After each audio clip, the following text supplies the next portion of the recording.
Милициянын улук лейтенанты Абдигапар Садиров өзү тейлеген аймактагы мектепке бүгүн да келип, акыркы коңгуроо салтанатын өткөрүү боюнча бүтүрүүчү класстарга түшүндүрүү иштерин жүргүзүп жатат.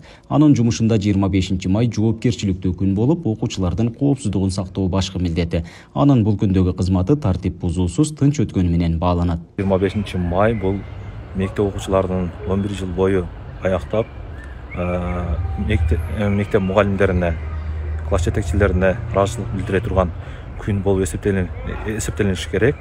Негизи бул 25 майдын аркасында кандайдыр бир шаан шөкөттөрдү, бийлерди, кафе ресторандарда жүрүүсү, тоолорго чыгуусу бул окуучулардын ушул арасында кандайдыр бир кырсык боло турган болсо, окуучулардын маанайын же кандай түшүрө турган кырдаал туулуп калышы мүмкүн. Бүтүрүүчүлөр да бул күндү эсте калаарлык өткөрүүнү каалашат. 11 жыл бою окуткан мугалимдери жана мектеби менен коштошуучу күн.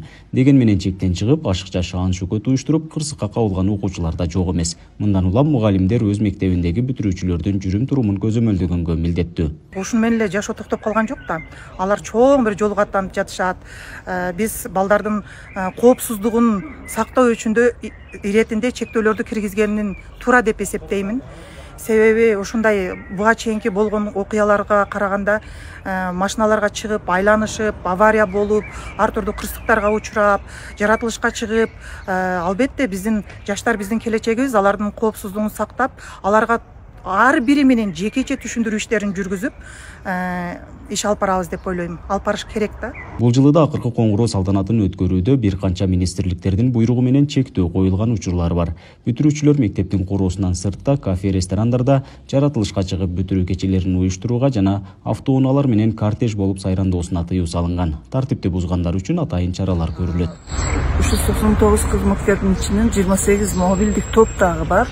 Ошо мобилдик топтор бүгүнкү күндө коомдук кылмыштуулуктун алдын алууда, коомдук коопсуздукту сактоодо, жерлерде жол коопсуздук кызматкерлери менен бирдикте рейддерди уюштураттар. Ушул рейдтер учурларында бүгүнкү күндө ушул укук бузулган өспүрүмдөрдүн ата-энелерине жана ошол окуучулардын өздөрүнө карата административдик чаралар сөзсүз түрдө колдонулат. 25 майдагы иш-чаранын акыркы коңгуроо иш-чарасын өткөрүлүшү, андагы коомдук коопсуздук маселелери, бүтүрүүчүлөрдүн мыйзамсыз акча топтоону токтотуу, тыюу салуу, коомдук коопсуздукту сактоо максатында мектептен сырткары жерлерде, мисалы жаратылышта иш алуу, кафе, ресторандарда коштошуу кечелерин өткөрүү деген ушундай иш-чаралардын бардыгына тыюу салынып, жерлерде бул боюнча түшүндүрүү иштери жүргүзүлүп, ата-энелердин дагы жыйындары